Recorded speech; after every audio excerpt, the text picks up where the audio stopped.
Hey guys, it's Rob Carson, who is ready for another edition of the Rob Carson Show. I am.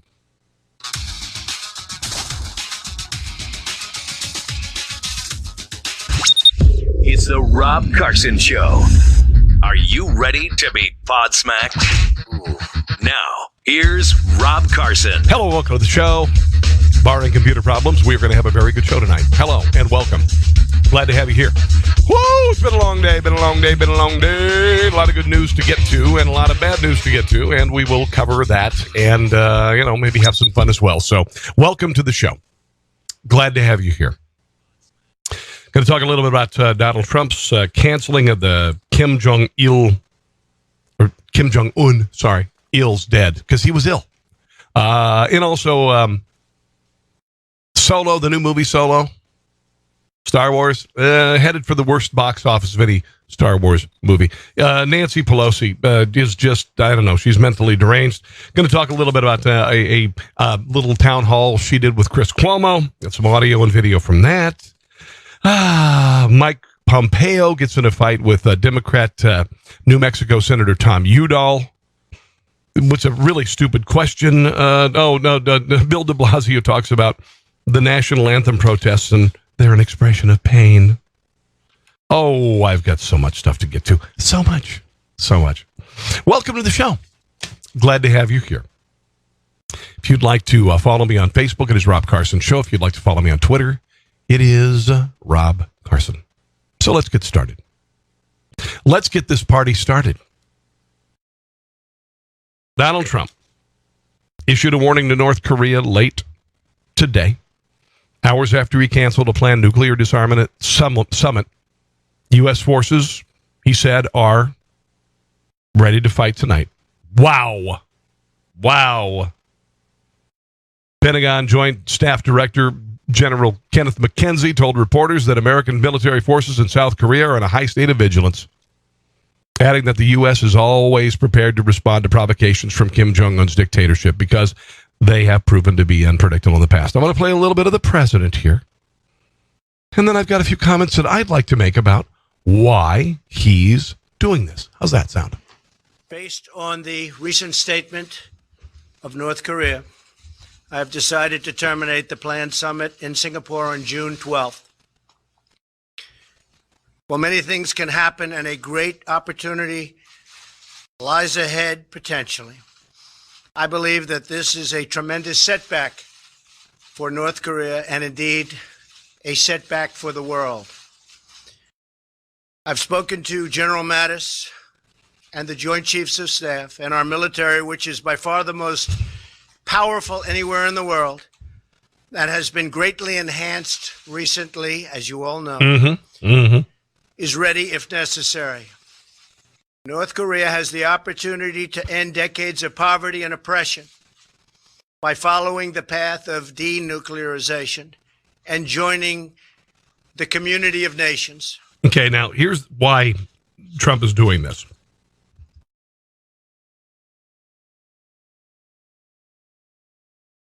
Something that was said by Mike Pence. Okay, Mike Pence basically had some bad things to say about North Korea. He said that North Korea could end up like Libya if it doesn't make a deal with Trump. North Korea's vice foreign minister, Ko Sud-hui, fired back, calling Pence a political dummy, ignorant, and stupid. That led to a call-off of the Singapore face-to-face meeting with Kim Jong-un. Now, here's the thing. Kim Jong-un thinks that maybe he's dealing with Madeleine Albright and Bill Clinton or Barack Obama. Maybe that's what it's all about. I think that's probably what it's all about. So he thought that because maybe, hey, I've got a meeting with the president of the United States, so I'm going to put my feet up on the coffee table. I'm going to sit back and I'm going to wait till the summit. No. Not at all. Not at all. Donald Trump called his bluff. He relaxed his defenses, and the government decided to go after Mike Pence. And Donald Trump says, honestly, I got to tell you, North Korea, as much as we consider them to be formidable, and they could do a lot of damage to. Don't get me wrong, to South Korea, Japan, and whatever. But at the same time, this is a Korean leader who thought he was going to get the same thing that his father had gotten in years past from the United States when we capitulated to them and we relaxed sanctions, and they were able to enrich themselves and continue to exist and all of that stuff as dictators in the country. You're not dealing with that anymore, fat boy. And right now, in his arrogance and hubris, he, thought that perhaps he could lie enough to be, enough to convince the Obama administration to relax sanction, or the Clinton administration to relax sanction, just enough so they could be, the government could be enriched again. Along comes this guy. We will agree to a summit. He walks across, Kim Jong-un walks across the DMZ, and everything is fine and dandy, and he shakes hands, and Kim Jong-un goes back to his palace, and he puts his feet up, and he puts his hands back, and he goes, "Oh, man, I'm playing them mother scratchers." And Donald Trump is saying, no, you're not. I will walk away from the deal. This is the art of the deal. You got to walk away from the deal. If and when Kim Jong-un chooses to engage in constructive dialogue and actions, I am waiting. In the meantime, our very strong sanctions, by far the strongest sanctions ever imposed, yes, and maximum pressure campaign will continue as it has been continuing. And it's working. But no matter what happens and what we do, we will never, ever compromise the safety and security of the United States of America. Thank you. It's possible that the existing summit could take place, or a summit at some later date. But it ain't happening now. We should be anxious. We have to get it right. Ain't happening now. Mr. President, you said you had a wonderful dialogue with Kim Jong-un. We have a wonderful dialogue. We have a wonderful... there's been a very good working relationship. It started with the hostages coming back home. There you go. The hostages came home. We didn't have to pay. We wouldn't have paid. Thank you. But they came back home. They're now safely ensconced in their houses, and they're very happy and thrilled, and they never thought it was going to happen. So the dialogue was good until recently, and I think I understand why that happened. Why was that? And I won't say that. Someday I'll give it to you. You can write about it in a book. He can write about it in a book. Bravo. He's playing him, man. And honestly, guys, yes, there are lives at risk here. There's also one fat man who lives in North Korea, and he has a cultish control over the country, and he could lose that. And let's just be honest here. We are the most powerful military power in the history of the universe, as far as we know it. And we're not going to be played by this son of a, we're not going to be played by him. He's been able to, and his family's been able to play the United States before, but he's not going to play us. We crushed ISIS in the Middle East with Donald Trump as the president by telling General Mattis to take the gloves off. You don't have to wait to be engaged by the enemy. You go kick their asses before they can fire a shot at you. You don't wait to be shot at to shoot back. I hate the fact that we are so afraid of ourselves. We are so afraid that we are so powerful that we feel like we need to bend over for these little podunk dictatorships. And I've said this before. It's like you've got an arsenal and they've got a firecracker. And I'm going to say you may hurt people and kill people, and it's awful. I get it, but you're going to be crushed to dust. You are going to be melted into sand. You are going to nothing will exist of you. Don't F with us, man.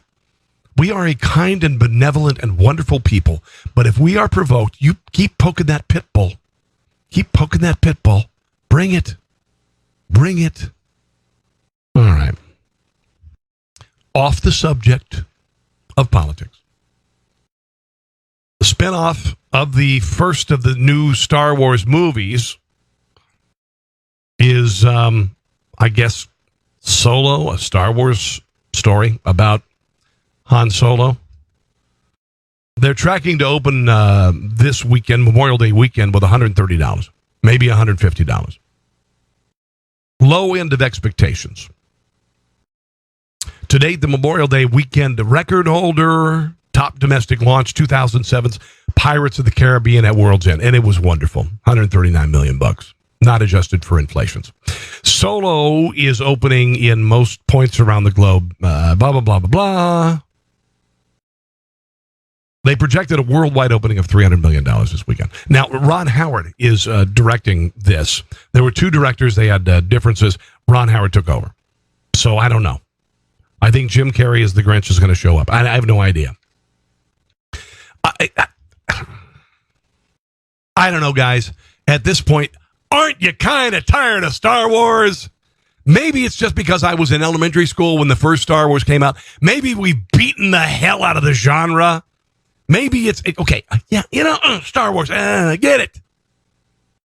Let's go. Let's go to Chewbacca's past, for Christ's sake. Let's do when he got adopted from the Humane Society. Let's go there when he was a litter of Chewbacca's, whatever the hell they are, Wookiees. The mama Wookiee came in and she was in a Wookiee mill on the planet Zarda.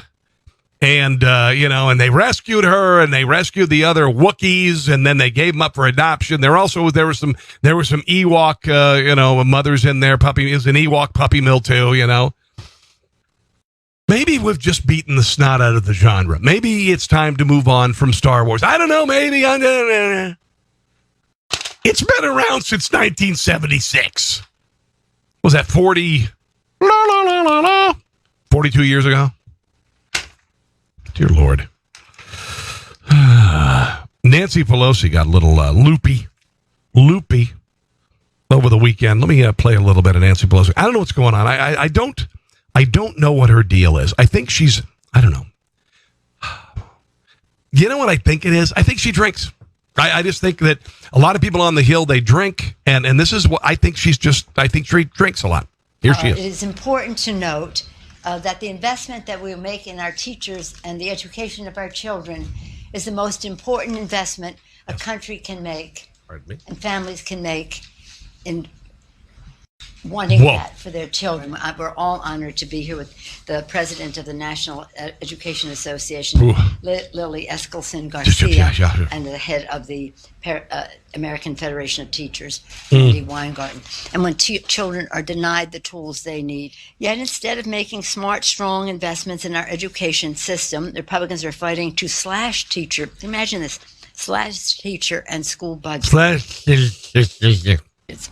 Slash teacher and school budgets, eliminating Title II, Title IIA, raising teachers' salaries, raising teachers' pay. Wow. Honestly, I don't know. I don't know, guys. Maybe it's just time to retire. Honestly, you got people in Washington, D.C. spending their entire lives telling us how to live ours. That's the theme of the last election, according to moi. Copyright Rob Carson, 2016. Dianne Feinstein's 84 frickin' years old again. Or old again. No, she's only been there one time. Dianne Feinstein is 84 years old. She wants to run again for Senate. That's 6 years. By the time she is out of office, she'll be 90 years old. Go the F home. Knit something. Work at Walmart. You expect us to retire at 65 and collect a pittance of Social Security, maybe Medicaid if we're lucky? Go the F home. Honestly, go home. Take your dated ideas and go home. There was a town hall meeting with Chris Cuomo and Nancy Pelosi. God, Chris Cuomo's a piece of work. The most least watched anchor and host on CNN. I mean, honestly, really bad. There was a farmer from Iowa, talked about the Trump tax cuts, and He said that they were not crumbs. Let me see if I can find this thing here real quick. Hold on. Basically, he said they weren't crumbs. Here we go. Pelosi to business owner. I think this might be it. Here we go. We are a small business of 7 full-time employees that provide no video fertilizer and seed products to our farm customers. Iowa. When the tax and jobs bill was passed, I gave my employees a $1,000 bonus plus a 5% pay increase that they appreciated very much. Add to that, they reduced withholding from their paychecks, and it turned to a noticeable increase in income. Now, wait till you hear her passive-aggressive answer. Because she said $1,000 bonus is crumbs. Well, it's not to the average person. You rich, slurring, psychotic, drunk woman who drives on or flies on private jets. It certainly was not crumbs to them. Yeah. My question is, what can you add to this legislation that would also contribute to the growth of jobs and wages in our country? Well, she can't add anything because if they have a blue wave, whatever the hell that means, she's going to raise taxes again. Thank you, John. And let me congratulate you and commend you because you're a rarity. Yes. Not many business, only a small percentage of businesses shared their tax advantage. Show me. Okay, wait a minute. This hag from hell is talking to a farmer who is grateful that he finally had his taxes cut. He was not being punished anymore. And this hag from hell, who has no idea what's going on in the private sector as far as jobs, makes up something and basically maligns every business owner in the country. Yes, only a few people. Let's listen to this. Sorry, hag from hell. Not many business, only a small percentage of businesses shared their tax advantage with their employees. So you have no effing idea what the F you're talking about, woman. You have no idea. You have no idea what you're talking about. You made that up out of whole cloth because of your hatred for people who make money. Your hatred for people who own small businesses, large businesses, whatever. Listen to her again. HFM. Congratulate you and commend you because you're a rarity. Not many business, only a small percentage of businesses shared their tax advantage with their employees. She has no idea what she's talking about. There she is clapping. She has no idea what the hell she's talking about. Why is unemployment at 3.9%? Why is unemployment of Black and Hispanic Americans at an all-time low? Why is it, Nancy? Because business is hiring. Business is tired of the government on its ass all the time as far as high taxes and regulation, and they're rewarding people by not only giving them bonuses but also hiring them. God, she's such an out-of-touch hag from hell. Honestly, go home, woman. Go home. Go home and have a frickin' martini. You usually start probably at 2 in the afternoon. Unbelievable. Woman named Mary Pat at the same town hall basically said, isn't it time that, politicians like you maybe go home? Full scarf you have on tonight. Thank you. From Ethiopia. Leader Pelosi, Quorum.us tells us that more than half of the senators running for re-election this year are over 65 years old. If they win, their term of service will be 6 years. Their constituents are about 20 years younger.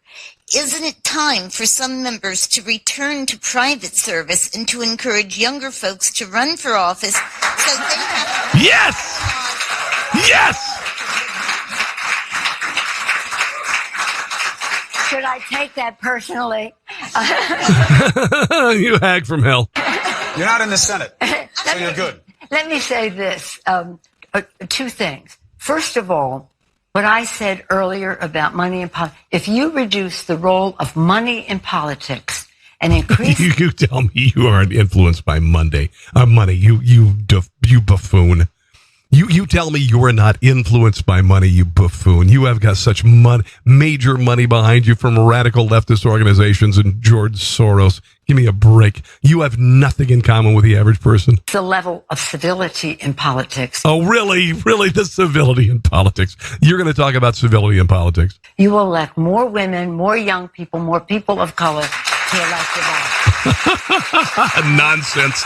And nothing Nonsense. is more wholesome than that. A distraction. The fact is that Congress has a seniority system, so people in different regions Go want to away. make sure that the people who represent them are in a senior position to help Senior express citizen their position. views, the concerns of their region. But I'll take it personally and say that as a woman who came to Congress later because I raised my 5 children. Oh, God. You know what? I don't want to hear this. I really don't want to hear your sob story, you wretched, awful woman. Wretched, awful woman. Go home. Go home. Okay. Got a couple of other things I want to share with you that I think you'll enjoy. Wasn't as fun as the summa cum laude cake last night, right? Oh, my Lord in heaven. That was funny, wasn't it? Lee Zeldin, Republican congressman from New York, was talking a little bit about the whole FBI spying thing. We'll just pivot here real quick because it kind of faded off the front pages of the news the last couple of days. The FBI infiltrating the Trump campaign, and I've said this forever. And I said that the Barack Obama administration had weaponized the FBI, DOJ, the IRS against its enemies. FBI and DOJ against the Trump campaign, transition team, and presidency. All right. Here is Lee Zeldin on Fox News talking about exactly what I said and have been saying 4 weeks. Thank you. It's really important to note that the FBI and the DOJ, the ranks are filled with really great Americans who they take their oath seriously. They love our country. They're patriotic. They believe in our rule of law. And these are really important agencies. That's why transparency and accountability is needed. The problem is at the highest levels of the DOJ and FBI, you had people who were weaponizing what they were given. The power that they were given, they were used as tools when their personal biases, their own political beliefs, their opposition to Donald Trump started to overwhelm their objectivity. That's a huge problem. Yeah, Now, and here's what I've said, guys. The swamp has been filled with Democrats and Republicans, establishment politicians for years. And even though through the George Bush administration, we said we need the deficit reduced, we need this and this and this, never happened. Barack Obama comes in as an insider, and he plays to the Washington insiders in the swamp. Enriched them like never before. Federal employees make 70% more than the private sector. Washington, D.C. is surrounded by 12 of the 20th richest counties in the country. Why is that? Swamp, man. The swamp. I lived there for 12 years, man. There's a reason why in Montgomery County, 25 miles north of Washington, D.C., you can buy a $2,000 house or 2,000 square foot house for $550,000. And it's not because of all the manufacturing that's going on in Washington, D.C. There's almost zero manufacturing in Washington, D.C. Zero. There are no car plants. There are no steel mills. It's all government. It's all effing government. And those people who serve the government, who have restaurants, who have stores, because those government employees and those government agencies need to go spend all the effing money that they're making. That's what it's all about. It's a very incestuous relationship. Thank you very much. I was there. I know. Secretary of State Mike Pompeo went off on Democrat New Mexico Senator Tom Udall today on an outrageous question. I want you to listen to this, and I'll comment about it in just 1 second. Here is, I have great respect, by the way, for Mike Pompeo. I don't have any video. Here's the audio. Given that the president refuses to disclose his tax returns, how can you assure the American people that American foreign policy is free of his personal conflicts of interest? Okay. Absurd. Absurd How apples and oranges? This might even be like apples and guacamole, apples and avocados. This I think it might even be like apples and bathroom soap. That's the comparison. Senator, I find that question bizarre. Yeah. You don't want to answer it then. Senator, let's listen to the question again. Hold on. Listen to the question. To disclose his tax returns, how can you assure the American people that American foreign policy is free of his personal conflicts of interest? This is related to, I guess, Russian collusion, which there's no evidence of. That I guess that's what he's doing. But he's made such a piss poor analogy. Senator, I find that question bizarre. You don't want to answer it then. Senator, you just want to describe it as bizarre? Yes, I do. But I think that's indicative of my answer, Senator. I love it. I've been incredibly involved in this administration's foreign policy now for some 16 months, and I have seen literally no evidence of what you are. Well, that's what I want to ask you specifically about. No, it is not. Listen, hold on. He can't even speak English. Hold on. Ask you specifically about. No, it is not scurrilously. Is an outrage. It's not spuriously. He can't even speak English. Just suggestion. My friend, it is not scurrilously. Scurrilously. No, it's spuriously. You dumbass. Go ahead. Friend, it is not scurrilously. Scurrilously. It's not scurrilously. Dear God. This guy's a senator. This has been raised by a number of people out there. Yes, sir, it has. You want me to tell you who those folks are? Yeah, they're all leftists. They're all Democrats. I know it's fake news. Now let me. It is fake news, actually. So why bring it up, you moron? Bill De Blasio was on C-SPAN. C-SPAN. Dear, who the f watches C-SPAN? I mean, honestly, I love politics.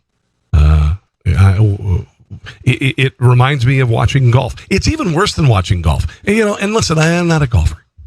Some people are really into golf. I can't sit and watch golf. I just can't. The last couple of holes at the U.S. Open, cool, But it's, C-SPAN is what is more boring than C-SPAN? I mean, what is worse than C-SPAN? I want to know. Bill de Blasio was talking about the national anthem protest because the NFL is not going to allow them anymore. And, by the way, the NFL protests have just come around in the last couple of years. For decades, African Americans and Americans in general were standing for the national anthem proudly. There was never a debate about it. But we have a couple of things going on. We've got a group of millennials right now who are playing football, who need to create some sort of crisis, who need to blame something on the United States other than their own their own failings. They need to act like victims. Even though they're making millions of dollars, they need to be victims. That's what it's all about. They need some sort of relevance because they've led cushy lives. Now, at the same time, this is a distraction from the real crisis in inner cities around the country. And rather than the African American population addressing the real ills of society, murder rate 10 times higher than the rest of the country, abortion rate in inner city 65, 70%, fatherless homes 70, 80%. Instead of addressing the real ills of the African American community, they'd rather focus on a bullcrap statistic that white cops go after black people and murder them. And this is a symptom of that. Started with Mike Brown. And rather than focusing on the real crisis in the African American community, Democrats are saying, wait, let's focus on something else because it's going to mean more money for the Democrat Party. That's what it's all about. That's what it's going to distract from the crisis that liberal Democrat policies have created in the African American community in this country. Yeah, fight with me. Bring it. CarsonOnTheRadio@gmail.com. CarsonOnTheRadio@gmail.com. But here's Bill de Blasio talking about suddenly in 2018, the national anthem is no longer allowed for people to sing. Expression of pain.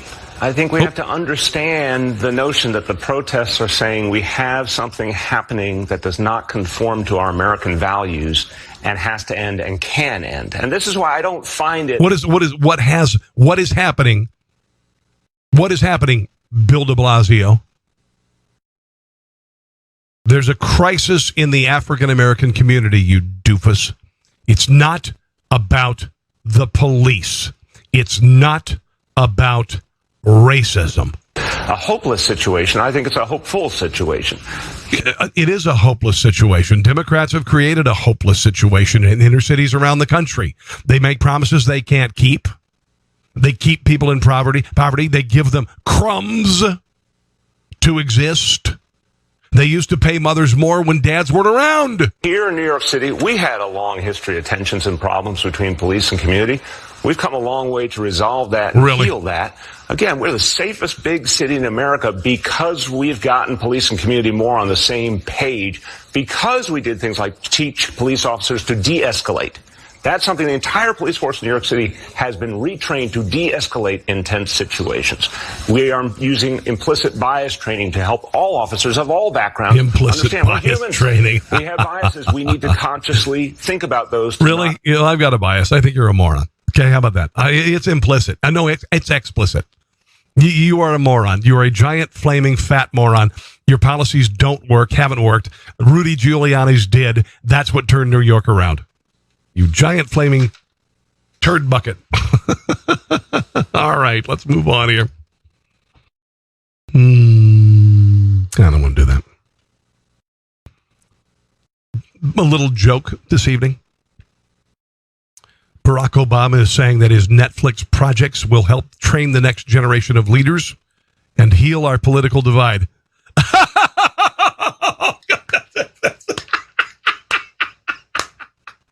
Whoa! That is rich. That is rich. Oh, my God. Did you hear that? That is, no, man. Barack Obama, no. This is the best stand-up I've heard ever. This is great. Barack Obama, they're going to do, I guess, a really boring documentary. We want to tell stories. This becomes a platform. We are interested in lifting people up and identifying people doing amazing work. We did this in the White House. You doofus, you created the divide. You did it intentionally. You created the divide intentionally. You did. God, it's so passive aggressive to spend 8 years in office dividing people along race lines and sex lines and financial and wealth lines. God almighty in heaven. Here's a story that's going to make your head explode. Boy Scouts will reportedly provide condoms at the upcoming World Scout Jamboree. World Organization of Scouting Movement Handbook requires that the host organization ensure that condoms are readily and easily available for all participants and staff at a number of locations on the site. 2019 World Scout Jamboree will be held in West Virginia, July 21st to August 1st. The theme is to unlock the world. You know what? I'm just about done with the damn Boy Scouts at this point. Why can't kids be kids? What the hell ever happened to kids being kids? Boy Scouts are co-hosting this year's program with two other scouting organizations. Andy Chapman, vice chairperson of the World Scout Committee, said the co-hosts are working to implement requirements previously laid out by the World Organization. Blah, blah, blah, blah, blah.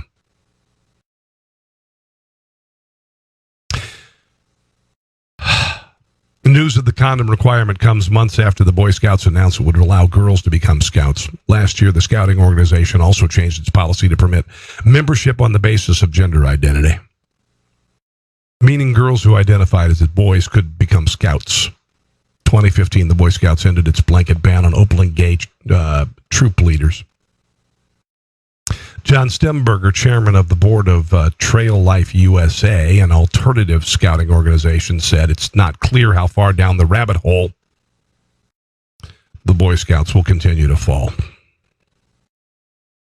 All of this should be deeply disturbing to the churches that are chartering Boy Scout troops, Mr. Sternberger said in a post.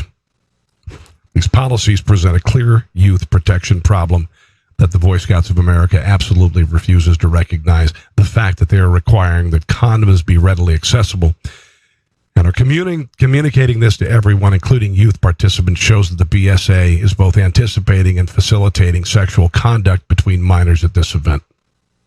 These policies are both outrageous and completely irresponsible. So sick of this crap. So sick of this crap. I'm just sick of it. Let kids be kids. Screw the Boy Scouts. Screw. That's not the best thing to say after saying that they're requiring condoms at their jamboree.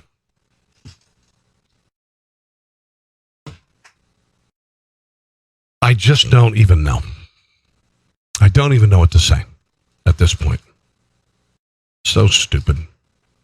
Morgan Freeman has been accused of sexual harassment and inappropriate behavior by 8 women, according to a new bombshell report.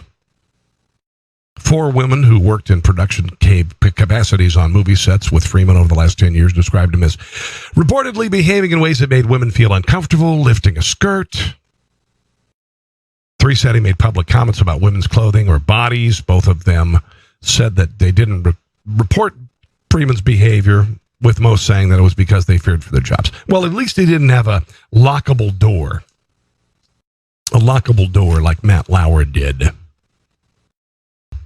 in his office to keep people in and out. You know, imagine Morgan Freeman as a sexual harasser. I was noticing that you have a very fine behind. I was wondering if I could lift your skirt and see it. Thank you.